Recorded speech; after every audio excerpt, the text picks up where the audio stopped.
to the wholeness within. So, in a way, I'm bowing to my own self.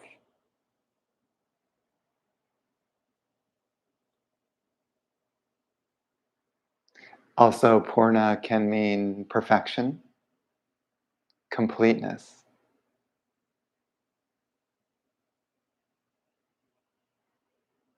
That mantra is very, very helpful to do before you are embarking on a serious spiritual practice. It's like a connection mantra. So it helps you to connect to everything else that you're going to be doing.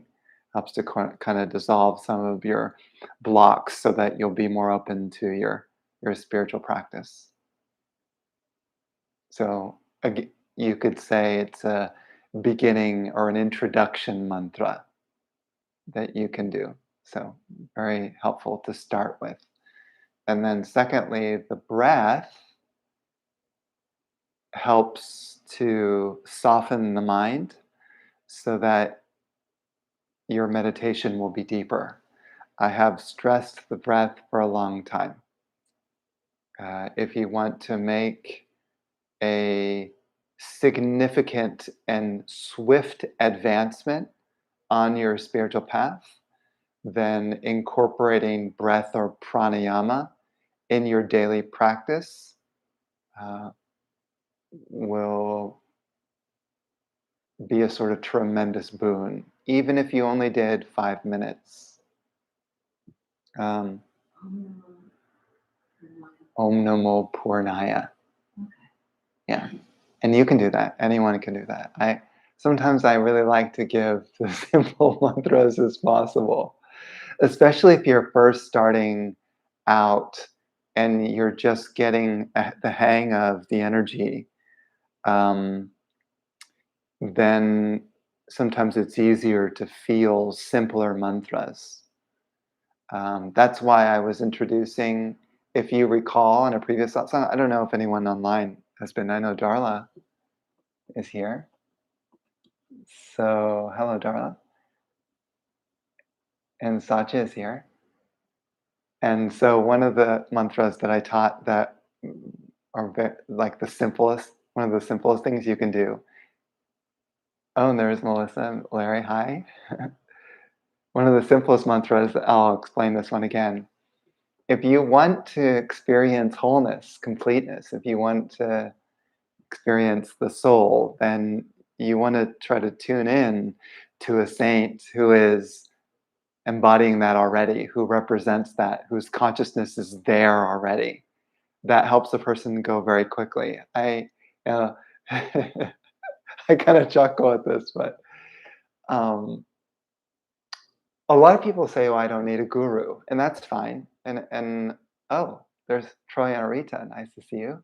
A lot of people say, "Oh, I don't need a guru," and that's fine. You don't need a guru. But I'm just saying that I've those people who have really taken the guru concept seriously and have really tried to tune in to spiritual energy and want to again progress swiftly. I, uh, I met people who have really connected deeply with the guru and found that their path has been fast, although not easy, because the guru will put you through the purification process. Some people know this story, but 2012, Swami Purna asked me to go out on the road for 3 years and live out of my van and share satsang with different people, different organizations, and so on and so forth. And so that's an example of following the guidance of the guru. I trusted that that would be a good path for me. And although it was uncomfortable, I was always sort of connected with him and continuing to attune to him. So how the easiest way to attune to the guru is you look at the picture, which you can see here online. I think you can kind of see he looks kind of lit up, doesn't he? Like really glowing. But you look at the picture there with your hands like this in prayer position.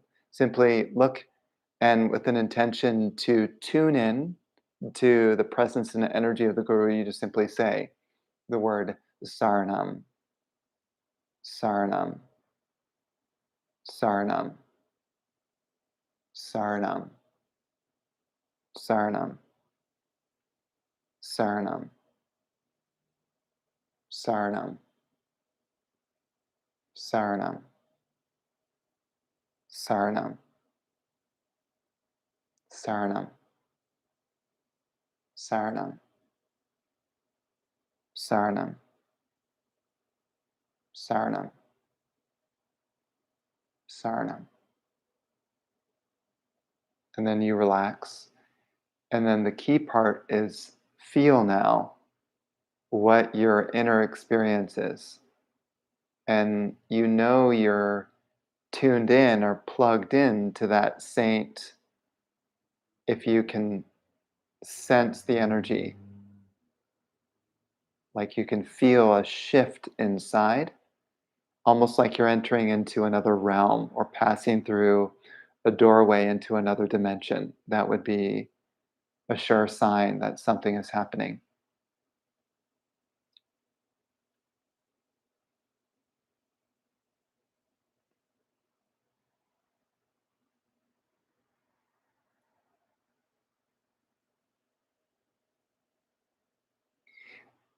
And then the other very basic thing that I've explained before to tune into that consciousness is simply to visualize the saint in your heart. So you can imagine Swami Purna. If you see it, that may be a little bit far away, but here's a small picture of him. There it is. So you can, there we go.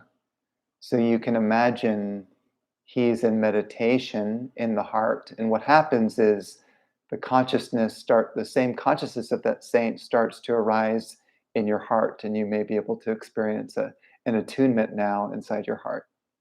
Just try to visualize that being in meditation inside your heart chakra. You could even imagine him sitting like on a pink lotus flower.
And then the third thing that I wanted to introduce is a much more sophisticated mantra.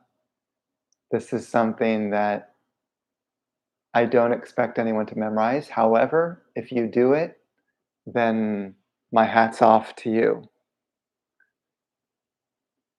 because that would be an incredible achievement, I think, to memorize this mantra. So these words that I'm about to speak to you are Sanskrit, and they were spoken by a phenomenal yogi named Adi Shankara, or Shankaracharya, as some people know him, right around 1100 AD. He is famous, and he was famous back then, traveling all over India, sharing the philosophy of non duality. Sometimes when I share non duality, people's eyes glaze over. And some people may love it. And some spiritual teachers, that's all they talk about is non duality because they feel that that's the key to waking up. out of the dream, and they feel that that's the quickest way is to focus on non-duality. Um, it, from my personal experience with many different people who I've met, I've noticed that each person tends to resonate with their own specific path. So I'm not focusing all on non-duality because some people are not getting it, or they're not really truly fully understanding it, or not really that excited about it. But this is a fascinating story of Shankaracharya when he was a boy, and he was only 7 years old. Um, and he already had a kind of a renunciate attitude where he was kind of ready to go. It said that his two companions, he had only two companions. And one of them was death, and the other one, I believe it was consciousness. So, and he saw these two companions embodied as boys, his age, around 7 years old. So wherever he went, he would have conversations with these two boys. And no one knew who they were, but he did. So, and they were, and his idea was that, well, death is imminent. In other words, tonight, body could die. Tomorrow, I mean, it's going to happen, guaranteed. People act like it's not. But he made friends with death, which is considered the most feared thing on earth, because people don't want to die.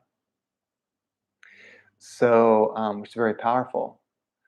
And he met a guru in the forest, and the guru asked this boy who was only 7 years old, right? Said, well, "Who are you?" And the boy said this: "Mano buddhya hankar chitani naham, nacha shrota jive nacha grana netre, nacha vyoma bhumir natejona vayu, chirananda rupa shivoham shivoham. Nacha prana sangyo na vaipancha vayu, na vasapta datur na vapancha kosha, na vakpani parao na chapasta payu, chirananda rupa shivoham shivoham.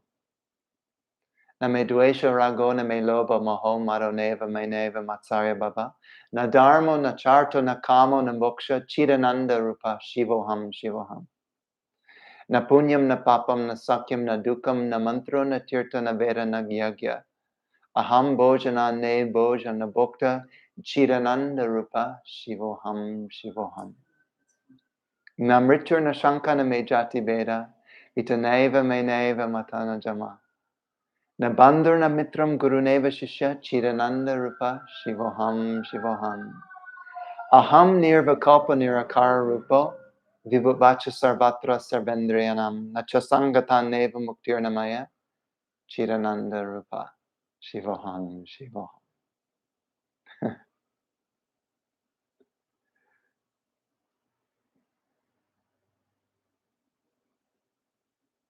And you may notice after speaking that mantra that the energy just sort of sweeps through your being and starts to dissolve, and everything, the sort of whole spiritual process unfolds through just speaking the mantra once.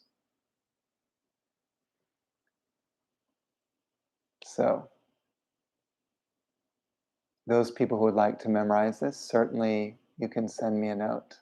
Could you say it like that so that I could learn it? Sure, yeah. Yeah, record it more slowly, more clearly, yeah. Yeah, not much slower. Okay, not much slower. Not about a little slower. Yeah, sure. Because that would be great. Yeah, it's important to kind of like get the pronunciation well, if you can. And a good practice if you can memorize it. Wonderful. So then the translation is approximately this, and you can just kind of listen. And when you hear the translation, you want to receive it and kind of feel into the contemplation of what this is, because this is probably the most profound thing that most people have ever heard, because it's so radical in terms of its philosophy and its depth. And it pretty much goes against everything that people believe on earth. So, and that's why I kind of warn people about the non dual philosophy, because it can really be either confusing, stunning, or not make any sense, or it can be, or a person can go, oh, like I sense what's being said, what this boy is saying. So imagine, so it's a 7-year-old boy, and he's saying to this guru, I am not the mind, nor intellect, nor ego, nor the reflections of inner self. I'm not the five senses. I'm beyond that. I'm not the ether, nor the earth, nor the fire, nor the wind. I am indeed that eternal knowing and bliss, Shiva, love, and pure consciousness. Neither can I be termed as energy, nor 5 types of breath, nor the 7 material essences, nor the 5 coverings. Neither am I the 5 instruments of elimination, procreation, motion, grasping, or speaking.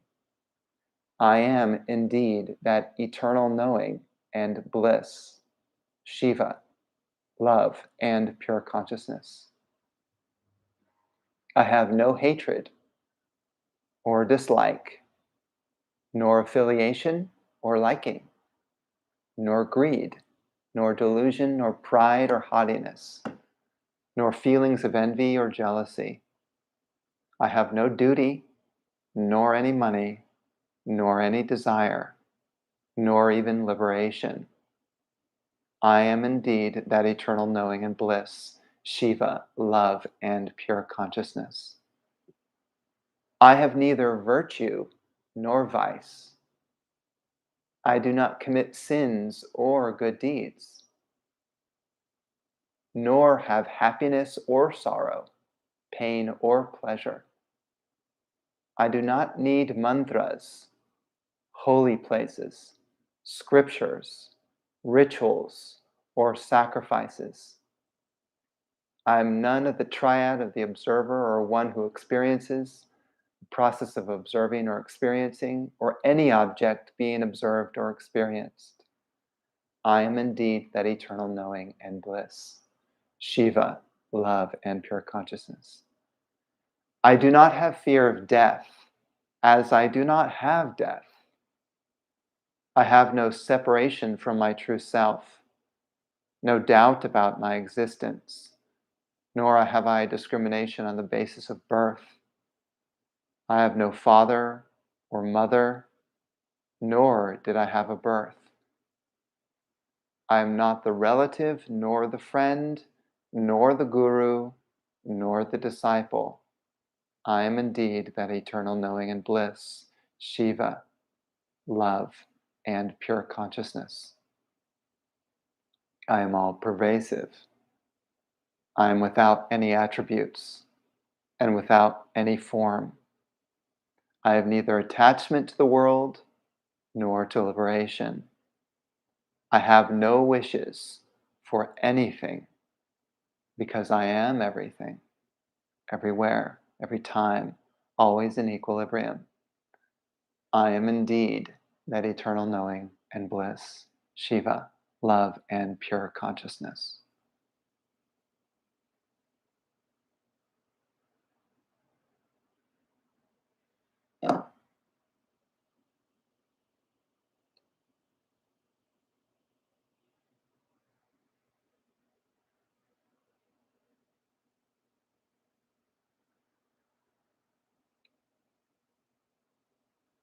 So you can imagine that this boy was constantly contemplating that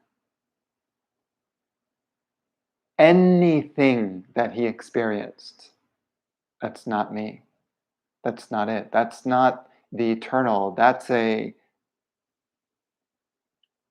you could say, a figment of the mind's imagination. And so the fire of his purification or letting go was constantly going. It was constantly flowing. So it was like he was this great bonfire of purification. Anything that came into his mind or his system, gone, burned in the fire of that one mantra. So you couldn't really put a finger on who Shankaracharya was because he was dissolved. And so, why I say that so radical is because most of the world, including modern times now, everyone is searching for an identity to be someone. I am a spiritual teacher. I am a student. I am a disciple. I am a homeowner. I am a parent. I'm a brother. I'm a sister. I'm a mother. I'm a father. I am a human. I am a male. I am a female. Could you imagine like how many titles we've piled on to the consciousness? And that's what creates our character and binds us to this game of the mind that keeps going on and on and on and on and on ad nauseum. And so it's kind of strange to come across a teaching of a boy that doesn't buy into the labels of the world or the all the concepts of the mind. We believe seemingly so much in the mind. I mean, think about why we suffer. The only reason that we suffer if we get angry or we get sad or depressed or afraid is because we take the mind so seriously as like its reaction is real and it's me. It's me. This is me who's reacting, the emotional charge and all the thoughts. The identification with that experience of mind and emotions is so powerful that we hold on to that as our reality. And so how can we let go when we believe in that so strongly? And the reason is because people are not really interested in contemplating. I mean, how many people come to a satsang to contemplate themselves in a way out of existence or to dissolve themselves? Who does that? Do you know anyone? Do you have any conversations on the phone with anyone about this? If your conversations are on the phone with people, it's probably about your identity. Oh, I did this yesterday. Oh, I completed this yesterday. Oh, I'm a good student. Oh, I'm a good teacher. I'm a good friend or whatever. Like all our conversation is totally label based. It's totally identifying with the human consciousness in the body. Do you ever call a friend and say, "Hey, did you ever think about who you are?" Like I I I kind of tried that at a party. I joked about that in Virginia, the one I told you with the young man, and it was at a party, and he said, "Stop that." He said, "I uh, this is a party, man. You're going too deep." And I said, "Oh yeah, I apologize. You're right. This is a party. Let me go back to the sort of superficial talk that we have at parties." Because, and he was a very good example of like getting intimidated by deeper talks about the nature of who we are. And so we keep going to parties and reaffirming our identity with all the other people to show that we're this and we're that. So people who like to sort of show, oh, this is my selfie, right? The sort of selfie. This is the Facebook idea, and not just Facebook, and it's Instagram. It's all the sort of the selfie idea. That's a classic example of identification with body. Here's a picture of me. This is me. And so you can imagine all over Facebook, it's a constant identification with the body, everyone. So when you tune into the energy of Facebook, you have to be careful about getting too involved in the self centered body consciousness of this is me. And I'm not putting Facebook down because I certainly use it. Certainly use Facebook, but I'm just saying that in terms of your consciousness, if you want to break out of the dream of the mind, um, you have to watch what material you absorb, what kind of thinking you absorb, what kind of consciousness you're associating with what you think about all day. You really have to consider that because that's the stuff that can really bind you. So I'm making this a really strong point because I'd love it if people could start really having deeper conversations. And one way you can do it, right? One way you can have a deeper conversation with someone is you like this is a great, great book. If you haven't gotten this book, What is it? it's called the Upanishads. And actually the author who wrote this, Eknath Iswaran, really good author, excellent writer in terms of the translation. The Upanishads are ancient Indian scriptures and really deep. And Ishwaran writes very sort of clear modern translations that we can chew on. So if you're not good at just talking to your friends about the nature of consciousness and who you are and all of that, then you could simply call a friend and read something from the Upanishads. And that in itself is a contemplation. You could do it by yourself, but sometimes it's more fun to do it with a friend if you want. And you could read to the friend a section of it and then kind of discuss it, right? And that would be an access point into a song that you would have between you and your friend, because satsang means association with higher truth, means two or more people get together and they contemplate together on the nature of truth, which is beyond your mind. So you're not confirming each other's egos or identities. You're helping each other to dissolve them. That would be considered a satsang with a friend. The opposite is dusang. Dusang is where you get together and you affirm each other's egos. Title of the book, yeah. It's called the Upanishads. Upanishads. The Upanishads. Eknath Ishwaran. If you want, I can email it to you also. The title of the book. So I'll just read this section so you get a sense of the depth of it, because you could take this one section and think about it and consider it for days. And each time you contemplate it, you're dissolving yourself a little bit more.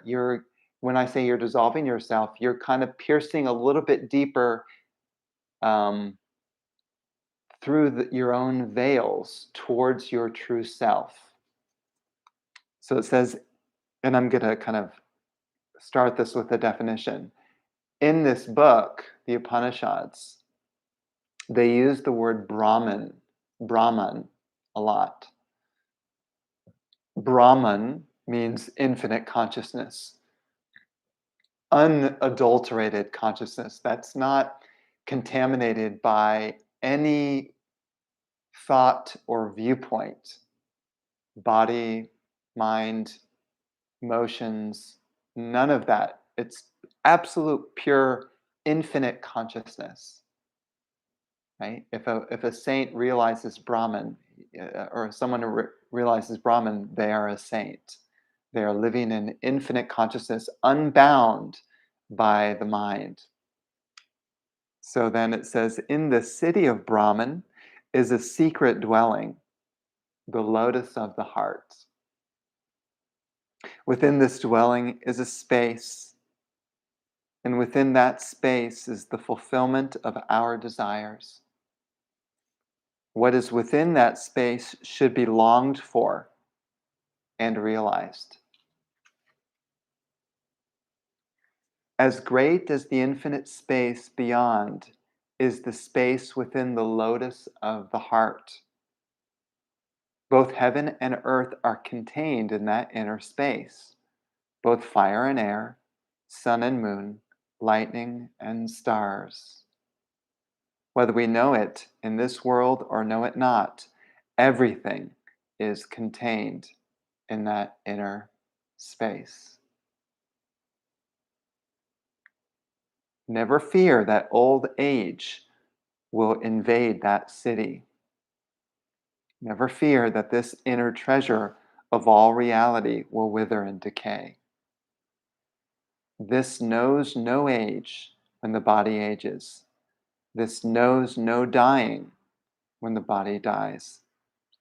This is the real city of Brahman. This is the self, free from old age, from death and grief, hunger and thirst. In the self, all desires are fulfilled. The self desires only what is real, thinks nothing but what is true. Here, people do what they are told, becoming dependent on their country or their piece of land or the desires of another. So their desires are not fulfilled and their works come to nothing, both in this world and in the next.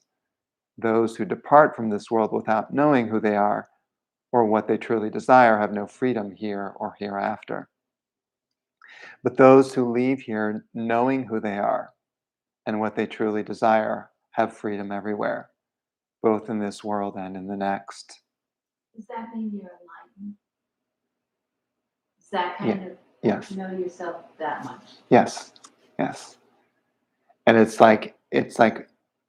it's showing you as you penetrate into infinite consciousness, then that's your freedom. You're no longer bound by whatever happens to the body or this mind or whatever this entity is. It's not you anyway. You are abiding in the self.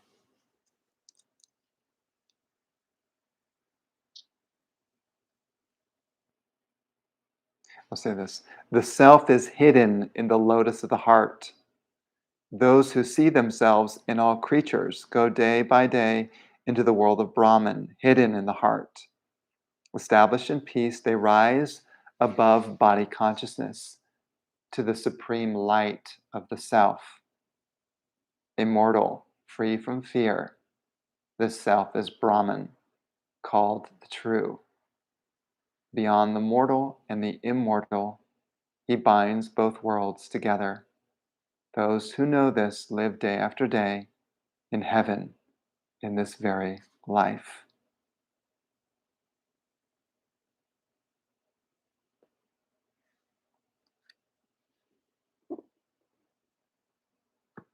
So it keeps pointing to what he calls perfect freedom. And perfect freedom must come beyond everything that we experience. Everything that we have ever experienced through this entity would be considered not it. Once you have realized the essence of the mantra that we spoke, or that I spoke, the long one of Shankaracharya, once you realize that, then you are established in that Brahman or infinite self. And the body and mind can still function, emotions can still function, the whole creature can still function and have experiences, but that's not me. I'm not there anymore. I'm there. Infinite. I'm unchained from the entity. And therefore, it's impossible to have birth and death anymore because the consciousness is unchained from this experience of the personality or the person or the entity. That is called waking from the dream. A lot of people, when they hear waking from the dream, it just doesn't make any sense, because if you're still living in a dream, how do you know that it's a dream? You wouldn't even consider that. In fact, you might say that it was an insult.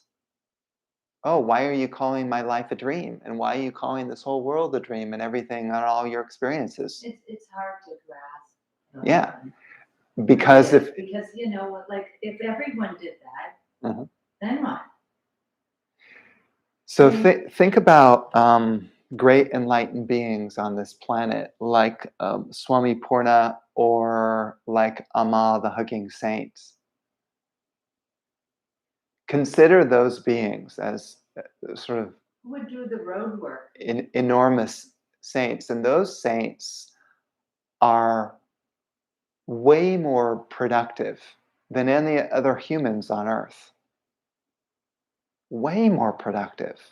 So you think, oh well, if my But that's because people are doing it for them.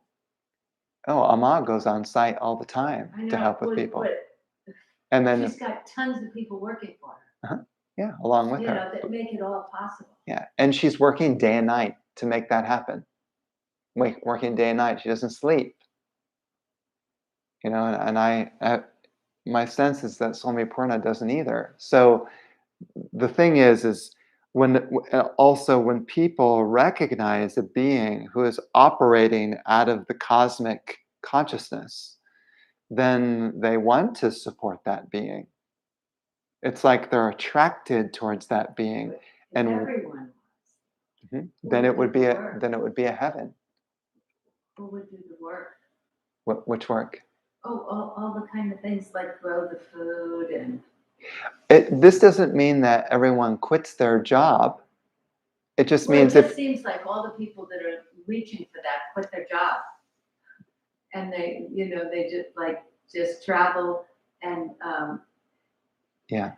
that's what I don't Yeah, get. that's not true. Many people who have realized the self are still doing the same work that they're doing. They're an accountant. They're a lawyer. They're a farmer. They're a construction worker. Whatever it is, the body and mind can still function in the world doing stuff, but the consciousness is infinite. So it doesn't mean that everyone suddenly quits their job and then the earth stops. There was an age, like for instance, during the time of Ram, most the majority of people were enlightened, were in this consciousness that I'm speaking of, and that world was still full of all the normal people. People who took care of the horses, the people who were the cooks, the people who were the took care of the alcohol and the parties and all that. And yet the majority of those people during the time of Ram were enlightened. Oh, It's interesting to know that. well, That's yeah, a gold. That was more of a golden age. It wasn't exactly a golden age, but the point is that the consciousness of the planet was much higher, and everyone was still doing their job. And Ram himself had the most work, and he was considered as the highest consciousness, the supreme ultimate, where everyone was sort of bowing down to him, and he did the most work. He was running the whole kingdom, right? So even a king can be enlightened. So the, maybe one of the reasons this is being said is because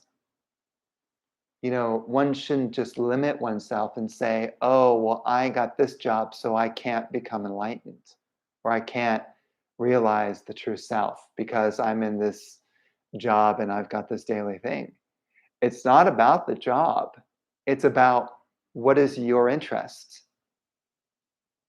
What are you really seeking? And most people are seeking better foods, better friends, better families, better more raises, uh, uh, compliments from people. This is how the world is built, which in a sense is the opposite of an enlightened being. An enlightened being isn't interested in reputation or the normal things. Yeah, exactly. Freud says the beauty of life is you can still perform your day to day, but not have that as your identity. Yeah. So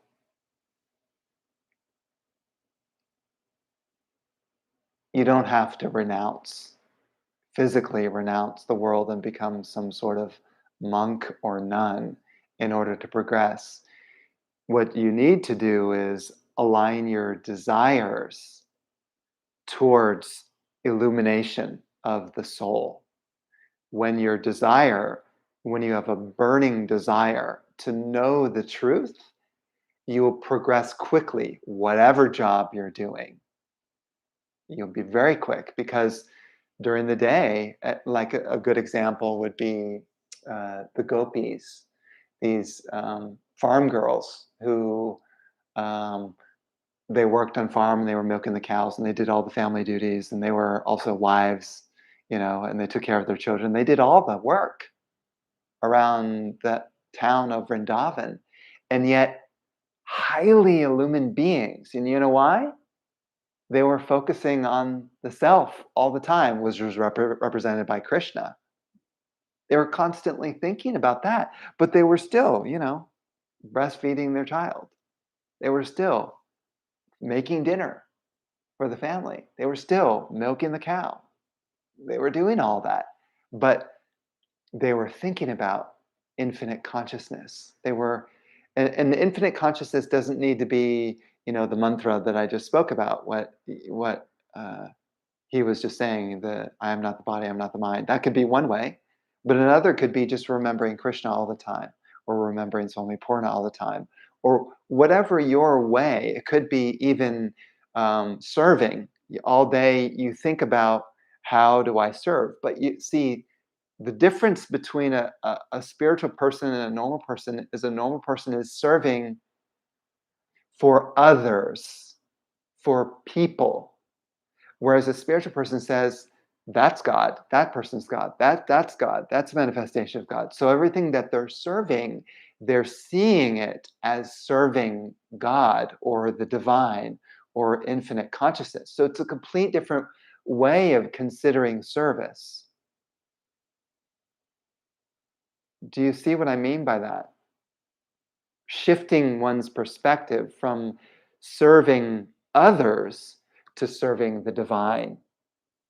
So if I'm sweeping up my yoga studio, I'm not serving the yoga students, I'm serving Ram. I'm sweeping for Ram, not the yoga students, because that's a separation. That's me and the yoga students. Ram is everywhere. Whatever I'm serving Ram, or I'm serving the divine. So you see how more and more you get in alignment with the divine principle, and that dissolves you. So even your work, others at work, you'll see as manifestations. Oh, that is a person, that's God, but pretending to be something, pretending to be a person.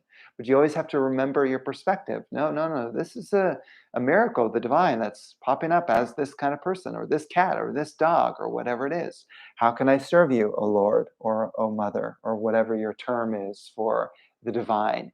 Keep thinking that way, and everything will start to meld and become into the one. And that can be your path.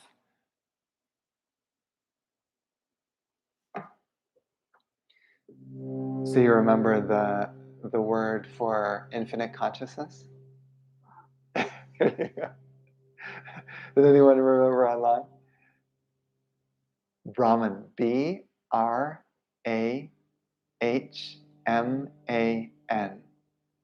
Brahman. It's a very important word to get, because I may refer to that in the future. So there are some yogis that will use the mantra Aham Brahmasmi. I am Brahman. I am infinite consciousness. And keep repeating that to themselves over and over and over. That is another very powerful way. You could chant it so much that even during your work, you're just thinking, Aham Brahmasmi, Aham Brahmasmi, Aham Brahmasmi. It's just going through your mind. So your mind is filled with different kinds of thoughts than a normal person. An aspiring yogi is one who's really trying to move their mind towards divine thoughts, towards spiritual thoughts, towards dissolving thoughts, towards devotional thoughts. So it's just a matter of shifting your habits. And that's why I suggested at the beginning, look what you think about all day, what you care about, what's important to you. And that's the direction you're going. You'll get what you want. But if it's just physical success in this world, then you're losing out on your eternal soul. Talking about like what, 100 years, which is such a blip in like infinite consciousness. It's nothing. This life ends in a blink of an eye. And if we just spent 100 years and just doing the same thing of trying to achieve all the physical goals that people go after in this lifetime, that's not much. Anyone can do that. That's not much. So quick. I'm amazed how fast it goes.